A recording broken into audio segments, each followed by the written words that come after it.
Russ Certo, Managing Director and Head of Rates Trading at Gleacher Co, joins us to give us his trading view of the Treasury market. Mr. Certo, welcome to Bottom Line. Thanks for coming on. Thank you for having me, sir. Is this almost as catastrophic as people are making it out to be if the debt ceiling is not raised? I think the argument on the debt limit is being framed inappropriately at the moment. Why do you say that? Because I feel as though the debt limit is a very penny-wise, dollar-dumb argument, if you will, with regards to the broader structural challenges that we face in the country, which are the entitlement items that have been ongoing for years and set up. They're the largest components of our budget, and they're also growing at the fastest rate. And the framing of this argument at, focusing in on the debt limit appears to be maladjusted relative to the dealing with the sickness as opposed to the disease? Correct. Talk to me about Treasury Secretary Geithner. He did notify congressional leaders of some, I guess a lot of people are calling it accounting changes, if you will, what was going to happen if we reach the debt limit. The ceiling's now been extended to August 2nd. He notified the leaders of a debt issuance suspension period that lasts through that time. And during that time period, as you already know, Treasury says that it's going to dip into federal retiree programs to help fund the government. This has been done about, what, 6 times since the mid-'80s? What's different this time? That's correct. Well, back in '95, the federal debt was only $5 trillion. Right now, it's at $14 trillion. Okay, and the clock has been ticking in terms of entitlements. Many years ago, back in the '60s, the types of spending that we had, which are discretionary or mandatory spending, mandatory was approximately 30% of the total budget. But now that particular component is up to 70% of our total spending. Talk to me of what reaction you've been seeing in the Treasury market to all of this. What are you seeing?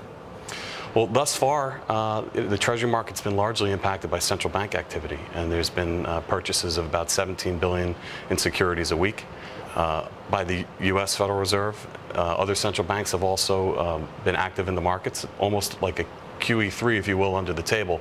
The big story is about the Federal Reserve. However, there's been robust purchases from other central banks as well. So the market has been held in artificially, and players are somewhat frustrated in the ability to engage in valuations in the marketplace based on traditional fundamental values versus government-controlled or policy-manipulated markets. Let's take a geopolitical look of this. If you see China reducing its holdings of U.S. Treasuries for, what, 5 straight months now, they're the biggest foreign owner of U.S. government debt. If they have these concerns, what are other folks thinking? Yeah, that's correct. It's just a question where they're saying, we think it's too risky to hold these U.S. government securities because the U.S. and its lawmakers, they can't get their fiscal house in order? Well, you're correct. You've seen the tick data, which was released this week, which showed 5 consecutive months of decline. And I was told earlier today that the Chinese purchases of all U.S. assets, including equities and mortgage assets and other genres of fixed income, are only at $5 billion year to date. So not just treasuries, but all U.S. assets. And you have witnessed a asset allocation, if you will, on a global scale, not just with China, but with other countries to preserve their purchasing power in the markets. And that's what we're seeing in some of the commodities and so on. Well, other than dealing with the federal retiree programs, one of the suggestions that I saw was that Treasury sell investments in private companies as a way to raise money. Does that have any weight? Yeah, that could have weight. The scope of the challenge is of such great magnitude that the Treasury will likely have to embark upon a variety of measures to achieve its goals going forward, and same with the Federal Reserve in unwinding their easing or beginning their tightening.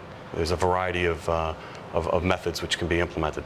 Russ Certo, Managing Director, Head of Rates Trading at Gleacher Co, joining us here on set. Mr. Certo, pleasure to meet you. Thanks so much. The pleasure's all mine. Thanks for coming in.